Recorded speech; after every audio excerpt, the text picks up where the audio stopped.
2 நாள் பயிற்சி பட்டறை ரொம்ப பிரம்மாண்டமாக நடந்து நிறைவை நோக்கி சென்று கொண்டிருக்கிறது. சீக்கிரம் முடிச்சிருவேன் நானே. மேடையில் வீட்டிருக்கின்ற தலைவர்கள், உறவுகள் எல்லோருக்கும் என்னுடைய நன்றி இழந்த வணக்கம். சும்மா ஆரம்பிக்கிறப்ப ஒரு ஜோக்க ஆரம்பிப்போம். இன்ஜினியரிங் காலேஜில் படித்தப்ப எங்கள் ஐடாலிஸ்ட் ப்ரொஃபஸர் வருவார். வந்து புக்ஸை பிரிச்சுட்டு அதுலேருந்து அவர் நோட்டில் எழுதி வச்சுப்பார். பேப்பர் இப்படி உருவார். பின்னாடி நம்மால் உருவிட்டாண்டா வாழ அப்படிமா செத்தான் செத்தான். கல்லூரி நாட்கள் எல்லாத்துக்கும் இந்த மாதிரி ஒரு நல்ல மகிழ்ச்சியா இருந்திருக்கும். சும்மா ஆரம்பிக்கிறப்ப கொஞ்சம் தமாசா ஆரம்பிப்பாங்க. இப்போ சமுதாயத்தை பத்தி நம்ம எல்லாம் பேசி இப்போ ஒரு 20-25 வருஷ காலங்களுக்குள்ள இந்த சமுதாய அக்கறை எல்லாருக்கும் வந்திருக்கு. அதாவது தொழில் முனைவோராக இருக்கட்டும், அரசாங்க உத்தியோகராக இருக்கட்டும், யாராவது இருந்தாலும் இந்த சமுதாய அக்கறைங்கிறது இப்போ கொஞ்சம் வளர்ந்துக்கிட்டு வருது. அது நல்ல போக்கு. அந்த அடையாளம்ங்கிறது எதுக்காக வேணும்? ஒரு மனிதனுக்கு தான் இன்னார் அப்படின்னு சொல்றது அதான் அவனோட அடையாளம். நான் இந்த வீட்டுக்காரன், இந்த குடும்பத்தை சேர்ந்தவன், இந்த ஜாதியை சேர்ந்தவன், இந்த மதத்தை சேர்ந்தவன். நம்ம வெளியூருக்கு போனாக்கா நான் மதுரைக்காரன், வெளிநாடு ஸ்டேட்டுக்கு போனாக்கா நம்ம தமிழ்நாட்டுக்காரன், வெளிநாடுக்கு போனாக்கா நான் இந்தியா. ஏதாவது ஒரு அடையாளம் நான் வேணும். அடையாளமே இல்லாம யாரும் இருக்க முடியாது. நீ நல்லா யோசிச்சு பாருங்க. நீங்க சும்மா இருந்தா கூட நீ ரோட்டரியில சேர்ந்தீங்கன்னா நீ ரோட்டரி, அவர் வெஸ்ட், அவர் சவுத், அவர் சென்ட்ரலு, லயன்ஸு, எங்க போனாலும் இந்த அடையாளம் உங்களை சும்மா விடாது. இன்னைக்கு இத்தனை வருஷம் கழிச்சு எங்க ஏசிஎஸ் ஸ்கூல்ல என் கூட படிச்ச நண்பன் எங்க அது தற்செயலா இன்னைக்கு காலையில பேசிட்டு இருந்தப்ப பார்த்தேன். எனக்கு அப்படியே சந்தோஷம் தாங்கல. நாங்கெல்லாம் தல்லாவளத்துல ஏசிஎஸ் ஸ்கூல்ல ஸ்கூல் டேஸ்ல படிச்சு அப்படியே அவரை 60களில் கட்டி முடிச்சுக்கிட்டேன். எதிர்பாராத சந்திப்பு அது. அவர் சாரோட உறவினர் சொன்னாங்க. அதனால அடையாளம்ங்கிறது கண்டிப்பா வேணுங்க நமக்கு. இது எப்படியோ இடையில நான் இது என்னுடைய சொந்த கருத்து, அடையாளம் தேவையில்லைங்கிற மாதிரி கொண்டு போயிட்டாங்க. உனக்கு ஜாதியெல்லாம் தேவையில்லை, ஜாதி மதம் ஜாதியில் இல்லை அடி பாப்பான்னு பாரதியார் வேற பாடி வச்சுட்டு போயிட்டார். அதனால அது என்ன பாடினாரு, ஜாதி உணர்வு வெறி தேவையில்லை, ஆனா ஜாதியை நம்ம ஒரு அடையாளமா வச்சுக்கணும். மற்ற எந்த மாநிலத்திலையுமே போங்க, ஜாதி அவங்க விடலை. பட்டேல் எடுத்துக்கோங்க, சட்டர்ஜி எடுத்துக்கோங்க, சர்மா எடுத்துக்கோங்க, சிங்கம் எடுத்துக்கோங்க, எங்க போனாலும் அவங்க ஜாதி அவங்க விடலை. ஆனா அதுக்காக அவங்க பெருசா மற்றவங்களை ஃபோர்ஸ் பண்ணவும் இல்லை. நம்ம அடையாளத்தை நம்ம வச்சுக்கிடுவோம், எல்லாரோடையும் இணக்கமா வாழ்வோம். அதுதான் நம்முடைய தேவை. இப்போ வர காலங்களை பாருங்க. திருமலாயகர் காலத்துல குருஜரத்துலேருந்து சௌராஷ்டிரா வந்தாங்க. திருமலாயகர் தான் கூட்டி வந்தார். அவங்க இருந்து ஒரு மதுரை, திண்டுக்கல், தஞ்சாவூர் பக்கம்லாம் இப்போ பாருங்க அவங்க எப்படி வந்துட்டா இருப்பாங்க. எல்லாம் நல்லா வளர்ந்துட்டாங்க. அடையாளம் இல்லாம யாரும் இருக்க முடியாது. அதே மாதிரி ஒரு சமுதாயம் தொழில்ல ஒரு சமூகம் அந்த ஊர்ல அந்த நாட்டுல புகழ்பட பேசணும் அப்படின்னாக்க அந்த சமுதாயம் கண்டிப்பாக தொழில முன்னேறுது. அவங்க மெஜாரிட்டி மைனாரிட்டிலாம் இப்ப கிடையாது. இப்ப காலையில அவர் தலைவர் சொன்னாரு, நகரத்தார் எப்படி இருக்காங்க. இன்னைக்கு நகரத்தெல்லாம் ரொம்ப மைனாரிட்டி ஆகிட்டாங்க. ஆனா அவங்களுடைய புகழ் பாருங்க எவ்வளவு பெரிய ஆளாகிறாங்க. இன்னைக்கு நகரத்தார் இல்லாம இந்தியாவில் எந்த ஸ்டேட்லையும் பேச முடியாது. அந்த அளவுக்கு அவங்க பிஸ்னஸ்ல இதா இருக்காங்க. தொழில என்ன அளவுக்கு அந்த ஒரு சமுதாயம் சாதிக்குதோ அந்த அளவுக்கு அந்த சமுதாயத்தை அந்த நாடு பேசும். இது பட்டேல் எப்படி முன்னேறினாங்க. அமெரிக்காவில் போய் பாருங்க, ஹைவேல பூரா அந்த பெட்ரோல் ஸ்டேஷன் வச்சிருக்கான், பூரா ஹோட்டல் வச்சிருப்பான், மோட்டல்னு சொல்லுவாங்க. அது பூரா பட்டேல் தான் செய்யறான், அவன் தான் வச்சிருக்கான். எல்லாம் பிசினஸ் இல்லாம ஒரு சமுதாயம் முன்னேறவே முடியாதுங்க. இன்னைக்கு நான் உங்களுக்கு ஒரு சின்ன உதாரணம் சொல்றேன்.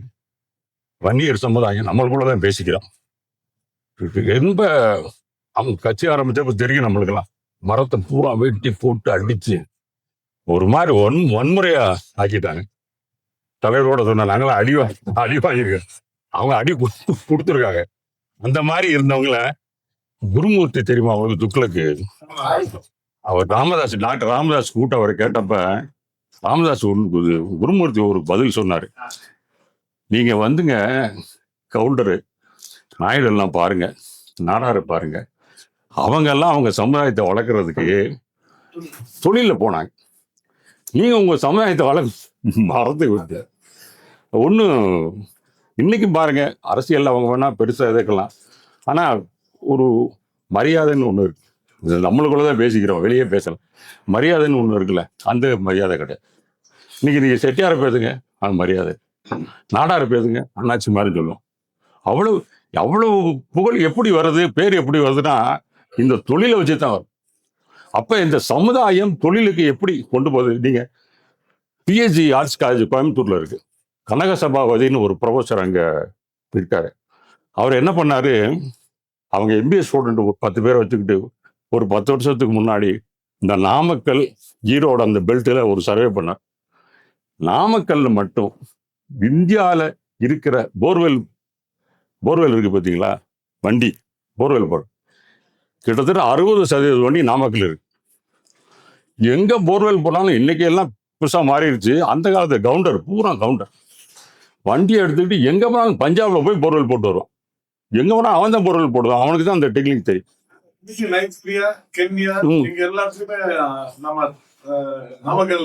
குரூப் தான் இருக்கு. ஆமா, அதெல்லாம் எப்படி அந்த சமுதாயத்துல 2 பேரும் ஆரம்பிச்ச உடனேயே அடுத்து ஆரம்பிச்சா அவனுக்கு உதவி பண்ண. பேங்க் எல்லாம் ஒண்ணு வரலங்க. பேங்க் எல்லாம் எப்ப வந்தான் தெரியுமா? இவ வந்து நல்லா பொழைச்ச பொருட்டு பேங்க் வந்தா, நான் வந்து உனக்கு லோன் தரேன்னு. அதுக்கு முன்னாடி எல்லாம் சமுதாயம், அவங்க சமுதாயத்துல கலெக்ட் பண்ணி உறவின் முறையில நாடார்ல இதுக்கு மகிமை காசுன்னு அவர் தலைவர் சொன்னார். அந்த மாதிரி கொடுத்து அவங்க டெவலப் பண்ணாங்க. யாரையும் அவங்க விடவே மாட்டாங்க. தோல்விறதுக்கு வாய்ப்பே இல்லை அந்த கவுண்டர் சமயத்துல. இன்னைக்கும் பாருங்க, இந்த எல்பிஜி கேஸ் வருது பார்த்தீங்களா, புல்லட்னு சொல்லுவோம், பெரிய ட்ரெய்லர், அது பூரா அவங்க தான். அது ஆல் இண்டியா ஃபெடரேஷனுக்கு பிரசிடென்ட் வந்து நாமக்கல்காரர் கவுண்டர். பாருங்க அப்ப எந்த அளவுக்கு போயிருக்கான்னு பாருங்க. அந்த அவருக்கு அந்த கனக சபாபதி வந்து இதை பூரா அவர் வந்து பசங்களை வச்சு ஒரு ஸ்டாட்டிஸ்டிக்ஸ் எடுத்தாரு. அது மாதிரி பஞ்சாப்ல போய் சிங்குகள் பிடிச்சி இன்னைக்கு மிஷினரி பூரா பாட்டியலாம், இன்ஜினியரிங் மிஷினரி பூரா அதான், அது எல்லாத்துக்கும் அங்கே தான் வரும். அவ்வளோ அந்த மாதிரி அங்க போய் ஒரு சர்வே எடுத்தாரு. அங்கே இதே மாதிரி தான் சிங்கிள் பூரா கீழே பூரா அவன் பற்ற இருக்கும், மாடியில் அவன் வீடு இருக்கும். எந்த விதமான இந்த அது என்ன என்ன சொல்றது, ஆக்டா லேபர் ஆக்டா அது இது எதுவுமே அங்கே கிடையாது. அந்த மாதிரி வளர்ந்தாவன். இன்னைக்கு நீங்க பவர் பிரஸ்ன்னு சொல்லி இன்ஜினியரிங் சம்பந்தப்பட்ட இவங்களுக்கு தெரியும், இந்த வாஷர் அடிக்கிறது அதை அடிக்கிறது தான், அது வந்து பாட்டியால தான் ஃபர்ஸ்ட் கிளாஸ் மிஷின்லாம் அங்கே தான் செய்யறாங்க. பூரா அது அந்த சமுதாயத்தை சேர்ந்தவங்களே சேர்ந்து வளர்த்து அந்த சமுதாயம் இன்னைக்கு பேசப்படுறதுக்கு காரணமே இந்த தொழில் வளர்ச்சி தான். நல்ல வேளை நம்ம சமுதாயம் வந்து கும்மணியார்கள் காலத்துல தலைவர் சொன்ன மாதிரி நாங்க கணக்கு புள்ளியா இருந்தோம், இதா இருந்தோம் அப்படின்னு சொல்லிட்டு அது மாறி இப்ப இந்த பக்கம் வந்துருச்சு. இந்த பக்கம் வந்த பிறகு பாருங்க எவ்வளவு பெரிய எழுச்சி பாருங்க. இன்னைக்கு ஒரு தலைவர் வந்து பேசுற வரைக்கும் நமக்கு இட்லி கடை ஆரம்பிக்கிறதுல இவ்வளவு பிரச்சனை இருக்குன்னு தெரிஞ்சிருக்குமா? சாதாரண சாப்பிட்ற இட்லி தினம் 2 இட்லி சாப்பிட்றோம், இதுல இவ்வளவு பெரிய பிரச்சனை இருக்குன்னு அவர் சொன்ன பிறகுதான் தெரியுது. அப்ப தொழில் செய்யறதுங்கிறது அவ்வளவு பிரச்சனைங்க. தொழில் எல்லாரும் செய்ய முடியாது. எல்லாரும் சொல்றாங்க தொழில் தொடங்கன்னு. ஆனா தொழில் செய்யறதுக்குன்னு ஒரு தனி மைண்ட் செட் வேணும். அந்த மைண்ட் செட் உள்ளால்தான் தொழில் பண்ண முடியும். எல்லாரும் தொழில் பண்ண முடியாது. இன்னைக்கு இங்க வந்திருக்கீங்களா, ஒவ்வொருத்தருக்கும் ஒவ்வொரு அனுபவம் இருக்கும். ஒரு புத்தகமே எழுதலாம், அந்த மாதிரி அனுபவம் உங்களுக்கு இருக்கு. அப்போ இந்த தொழிலை வந்து எல்லாரும் செய்ய முடியுமா? முடியாது. இப்ப நான் செகண்ட் ஜென்ரேஷன், 2ஆம் தலைமுறை. என்னுடைய குடும்பத்துல நிறைய பேர் 2ஆம் தலைமுறை இருக்கீங்க, முதல் தலைமுறை இருக்கீங்க. அப்ப முதல் தலைமுறை ஆளை கேட்டா தான் அவங்க எவ்வளவு கஷ்டப்பட்டாங்க அப்படிங்கிறது தெரியும். 2ஆம் தலைமுறை ஆளுக்கு தெரியாது. ஆனா தொழில வந்துட்டா அதை ஒரு செக்ரட்டரி இருக்காரு, அவரு அவங்க ஃபாதர் ஆரம்பிச்சதா இவர் இருக்காரு. ஆனா அந்த ஈடுபாட்டோட வந்துட்டார் அவர். இந்த ஈடுபாட்டோட எல்லாரும் வருவாங்களா? சந்தேகம். அம்பானி எவ்வளவு பெரிய ஆளு, பெரிய அம்பானி. அவன் வாங்கி 2 பேரு, ஒருத்தன் பெருசா வந்துட்டான், ஒருத்தன் தர்த்தியா போயிட்டு. முகேஷ் அம்பானி போச்சுல, அனில் அம்பானி போச்சுல, முகேஷ் அம்பானி பெரிய ஆளாயிட்டான். இத்தனைக்கும் அவனும் அம்பானி எல்லாரும் 2 பேருமே கெடுத்துல இருந்து அப்போ வளர்ச்சி பார்த்தவங்க. அந்த மாதிரி இருக்கப்போ தொழில் வந்து எல்லாரும் செஞ்சிட முடியாது. நம்ம அதுல ஈடுபடணும். ராத்திரி பகலமா அதே நினைப்பா இருந்தா தான் அந்த தொழிலை இப்போ அண்ணன் வந்து சர்வீஸில் இருந்தார். இப்போ அந்த சர்வீஸை ஒட்டுன தொழிலுக்கு வந்துட்டார். போலீஸ் மாதிரி தான், செக்யூரிட்டி போலீஸ் மாதிரி தான்.